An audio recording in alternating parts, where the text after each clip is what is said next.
ഇതിനേക്കാളൊക്കെ വലിയൊരു കാര്യം ഞാൻ പറയാം. വ്യക്തമായി BJPയും മാർക്സിസ്റ്റ് പാർട്ടിയും ധാരണയുണ്ട്. ഇന്നലെ പ്രകാശ് കാരാട്ട് പാർട്ടി കോൺഗ്രസിൽ വെക്കാൻ പോകുന്ന റിപ്പോർട്ടിനെ കുറിച്ച് ഒരു ചാനലിൽ വന്നു. അതിൽ പറഞ്ഞിട്ടുള്ള എന്താ, കേരളത്തിൽ ന്യൂനപക്ഷ വർഗീയതയും നമുക്ക് എതിർക്കണം, ഭൂരിപക്ഷ വർഗീയതയെ മാത്രം എതിർത്താൽ പോരാ എന്ന് പറയുന്ന പാർട്ടിയാണ് 2016 ജമാഅത്തെ ഇസ്ലാമിയുടെ വോട്ട് വാങ്ങിയ പാർട്ടി, 2021 SDPയുടെ വോട്ട് വാങ്ങിയ പാർട്ടി. ഇന്ന് പറയുകയാണ് ഞങ്ങൾ ഭൂരിപക്ഷ വർഗീയതയെ മാത്രമല്ല ന്യൂനപക്ഷ വർഗീയതയും എതിർക്കുന്നു എന്ന് പറയുമ്പോൾ അതിന്റെ അർത്ഥം ഇനി ന്യൂനപക്ഷങ്ങളെ നോക്കിയിട്ട് കാര്യമില്ല, നമുക്ക് ഭൂരിപക്ഷത്തിന്റെ കൂടെ പോവാം.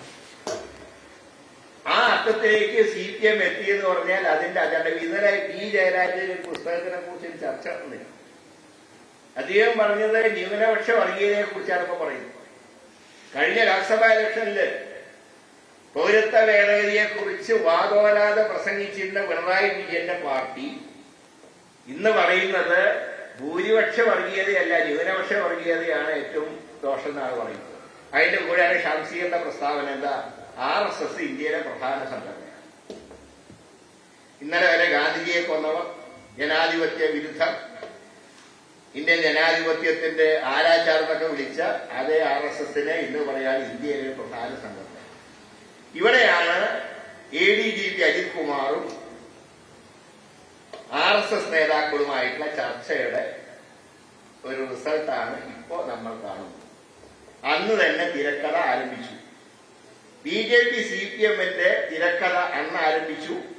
അത് ഇന്ന് ഏതാണ്ട് ഒരു ഹൈ പിച്ചിലേക്ക് നീങ്ങുകയാണ്. ഒരു കാര്യം നിങ്ങൾ മനസ്സിലാക്കേണ്ടത്, അടുത്ത ലോക്കൽ ബോഡി ഇലക്ഷനിലും അടുത്ത നിയമസഭാ തെരഞ്ഞെടുപ്പിലും നമ്മൾ നേരിടേണ്ടി വരുന്നത് രണ്ട് പാർട്ടികളെയാണ്. ആ രണ്ട് പാർട്ടികൾ തമ്മിൽ ഒരു അന്തർധാരയുണ്ട് എന്നുള്ള യാഥാർത്ഥ്യം മനസ്സിലാക്കിയില്ലെങ്കിൽ ഭരണവിരുദ്ധ വികാരത്തിന്റെ ഒരു വലിയ പങ്ക് BJPയും കൊണ്ടുപോകുന്ന അവസ്ഥ കേരളത്തിലുണ്ട്. ഇപ്പോ എനിക്ക് ലഭ്യമായ വിവരം അനുസരിച്ച്, കാരണം എല്ലാത്തിനും നമുക്ക് ആളുകളുണ്ടല്ലോ വിവരങ്ങൾ നോക്കിയിട്ടുണ്ട്, ലഭ്യമായ വിവരം അനുസരിച്ച് ചില സീറ്റുകളുടെ കാര്യത്തിലും ധാരണയിലെത്തിയിട്ടുണ്ട്. ഇന്ന സീറ്റിൽ നിങ്ങളാണ് വിജയിക്കാൻ സാധ്യത, നിങ്ങൾ ആ സീറ്റ് എടുത്ത്. നമുക്ക് പാലക്കാട് അസംബ്ലി കഴിയുമ്പോൾ അറിയാം വ്യക്തമായിട്ട് പിക്ചർ എന്താണ്. കാരണം പാലക്കാട് മത്സരം UDFും BJP ആയില്ല, അവിടെ LDF മൂന്നാം സ്ഥാനത്താണ്. ആ മൂന്നാം സ്ഥാനത്ത് നിൽക്കുന്ന LDF രണ്ടാം സ്ഥാനത്ത് നിൽക്കുന്ന BJP എന്തുമാത്രം സഹായിക്കും എന്നുള്ളതിന്റെ ആ ഒരു ചിത്രം നമുക്ക് റിസൾട്ട് കഴിഞ്ഞാൽ കിട്ടും. എന്തായാലും UDF ജയിക്കുന്നതായിട്ട് സംശയമൊന്നുമില്ല. പാലക്കാട് ജയിക്കാൻ പോകുന്ന UDF ജയിക്കും. ചേലക്കര പിന്നെ അങ്ങനെ പറയാനായിട്ടില്ല, ഇപ്പൊ പറയാനായി.